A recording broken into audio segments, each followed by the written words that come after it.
বন্ধুরা, বাংলার আকাশে গর্জে উঠছে যুদ্ধবিমান। বঙ্গোপসাগরে মোতায়েন করা হয়েছে নৌবাহিনীর শক্তিশালী ফ্রিগেট ও করভেট যুদ্ধজাহাজ।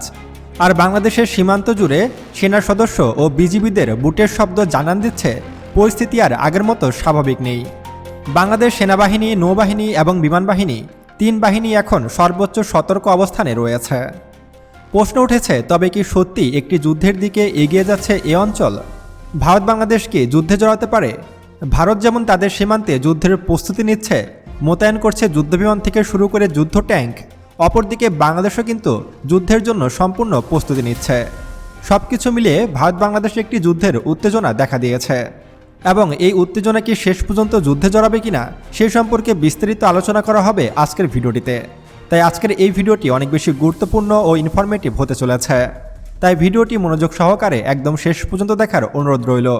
তো চলুন শুরু করা যাক। বন্ধুরা, দক্ষিণ এশিয়ার ভূ রাজনীতিতে কি এক মহাপ্রলয়ের পূর্বাভাস পাওয়া যাচ্ছে? দীর্ঘদিনের স্থিতিশীল সীমান্তে কেন হঠাৎ যুদ্ধের দামামা বেজে উঠেছে?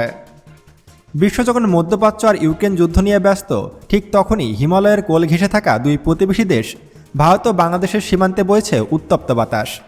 যে কোনো মুহূর্তে যুদ্ধে জড়াতে পারে এই দুই প্রতিবেশী দেশ। দীর্ঘ 4000 কিলোমিটারের বেশি বিস্তৃত ভারত বাংলাদেশ সীমান্ত, ঐতিহাসিকভাবেই এ সীমান্ত নিয়ে নানা বিতর্ক ও রক্তপাত হয়েছে। এমনকি এ সীমান্ত নিয়ে কয়েকবার যুদ্ধেও জড়িয়েছে এই দুটি দেশ।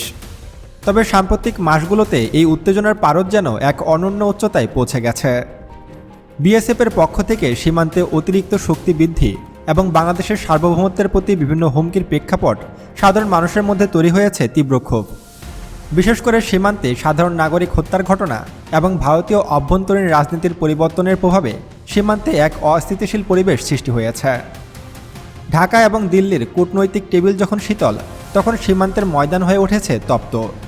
ইতোমধ্যেই দুই দেশের প্রতিরক্ষা বিশ্লেষকরা বলছেন, সীমান্তে এখন আর কেবল বিজিবি বা বিএসএফ নয়, বরং পদ্মার আড়ালে তৈরি হয়ে আছে দুই দেশের নিয়মিত সেনাবাহিনী। অর্থাৎ দুই দেশই তাদের সেনাবাহিনী মোতায়েন করেছে সীমান্তে। বাংলাদেশ এবার স্পষ্ট বার্তা দিয়েছে, সীমান্তে নাগরিকদের সুরক্ষা এবং দেশের সার্বভৌমত্ব রক্ষায় তারা আর ছাড় দিতে রাজি নয়। এই জিরো টলারেন্স নীতিই কি সংঘাতের পথ প্রশস্ত করছে? বন্ধুরা, বাংলাদেশ প্রতিরক্ষা ব্যবস্থার মূল মেরুদণ্ড হল বাংলাদেশ সেনাবাহিনী। বর্তমানে পরিস্থিতি বিবেচনায় দেশের সীমান্তবর্তী ক্যান্টনমেন্টগুলোতে সাজ সাজ রব। সূত্র বলছে, সীমান্ত সংলগ্ন এলাকাগুলোতে সেনাবাহিনীর লজিস্টিক সাপোর্ট এবং নজরদারি বহুগুণ বাড়ানো হয়েছে। পদাতিক বাহিনীর পাশাপাশি সাজোয়ান ইউনিটগুলোকেও প্রস্তুত রাখা হয়েছে। সেনাবাহিনীর আধুনিকায়নের অংশ হিসাবে যোগ হওয়া নতুন নতুন যুদ্ধাস্ত্র, যেমন তুরস্কের তৈরি বাইরাক্তার TB2 ড্রোন এখন সীমান্ত পাহারায় প্রস্তুত। এমনকি বাংলাদেশের সীমান্ত নিরাপত্তার জন্য প্রথমবারের মতো এই ধরনের অ্যাটাক ড্রোন ব্যবহার করছে বাংলাদেশ সেনাবাহিনী। মূলত আকাশ থেকে নিরবিচ্ছিন্ন নজরদারির মাধ্যমে সীমান্তের প্রতিটি ইঞ্চি ম্যাপ করা হচ্ছে এই ড্রোনের সাহায্যে।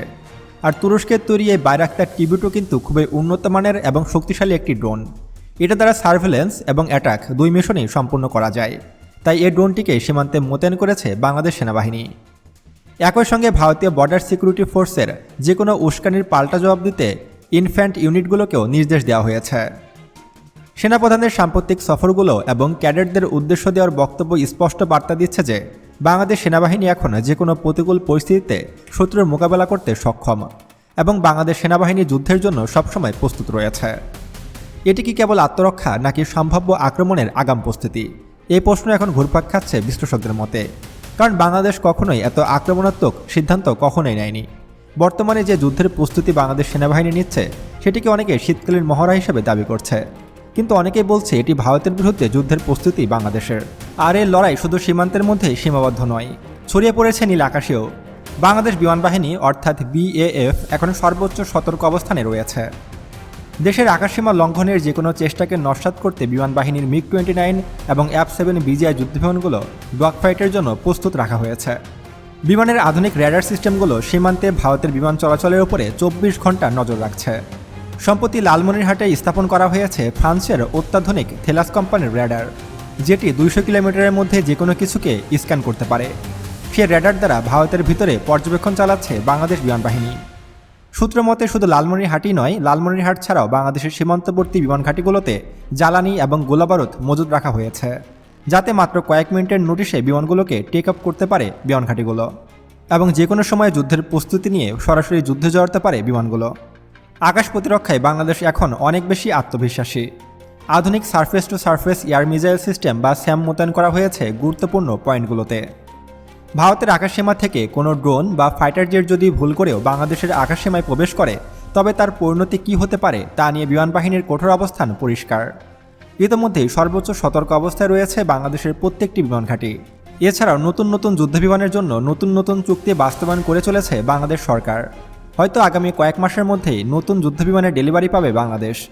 বিশেষ করে পাকিস্তানের JF-17 থান্ডার, ইতালির ইউরোফাইটার টাইফুন এবং চীনের J-10C ফাইটার জেট যুক্ত হতে পারে বাংলাদেশ বিমান বাহিনীতে। আর এই যুদ্ধের প্রস্তুতি কেবল স্থলভাগেই নয়, জলভাগেও সমানভাবে দৃশ্যমান। বঙ্গোপসাগরের নীল জলরাশি এখন কৌশলগত দিক থেকে অত্যন্ত গুরুত্বপূর্ণ। বাংলাদেশ নৌবাহিনী তাদের আধুনিক ফ্রিগেট এবং করভেটগুলোকে নিয়ে গভীর সমুদ্রে অবস্থান নিয়েছে। বিশেষ করে বাংলাদেশের দুটি সাবমেরিন নবযাত্রা ও জয়যাত্রা এখন শত্রুর নৌবহরের জন্য বড় আতঙ্ক হয়ে দাঁড়িয়েছে। ইতিমধ্যে যুদ্ধবিমানের পাশাপাশি বঙ্গোপসাগরের নিচে সাবমেরিনও মোতায়েন করেছে বাংলাদেশ নৌবাহিনী।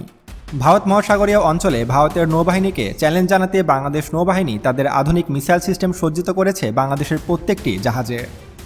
সাগরপথে যদি কোনো অবরোধ বা উস্কানি আসে তবে তার উপযুক্ত জবাব দিতে নৌবাহিনীর বিশেষ কমান্ডো ফোর্স অর্থাৎ সোয়ার্ডস প্রস্তুত। ভারতের বিশাল নৌবাহিনীর বিপরীতে বাংলাদেশের কৌশল হল অপ্রতিসম যুদ্ধ বা অ্যাসোমেটিক ওয়ারফেয়ার, অর্থাৎ সংখ্যায় কম হলেও প্রযুক্তিতে নিখুঁত আঘাত এনে শত্রুর বড় ক্ষতি করা বাংলাদেশ নৌবাহিনীর প্রধান লক্ষ্য। আপনারা হয়তো জানেন যে ভারতীয় নৌবাহিনী দক্ষিণ এশিয়ার মধ্যে অন্যতম শক্তিশালী একটি নৌবাহিনী এবং তাদের হাতে শক্তিশালী দুটি এয়ারক্রাফট ক্যারিয়ার রয়েছে। এছাড়া বিপুল সংখ্যক সাবমেরিন রয়েছে ভারতের হাতে। তাই ভারতের তুলনায় বাংলাদেশ নৌবাহিনী বেশ ছোট, কিন্তু বাংলাদেশ নৌবাহিনী ছোট হলেও খুবই শক্তিশালী এবং খুবই দক্ষ। ইতিমধ্যেই শীতকালীন মহড়া শুরু হয়েছে বাংলাদেশ নৌবাহিনীর। সমুদ্র গর্জে উঠছে, একের পর এক মিসাইল ছুড়ছে বাংলাদেশ নৌবাহিনী। বাংলাদেশ নৌবাহিনীর ছোড়া প্রত্যেকটি মিসাইল যেন ভারতের বুকে আঘাত হানছে। তবে বিপরীতে ভারতও কিন্তু হাত গুটিয়ে বসে নেই।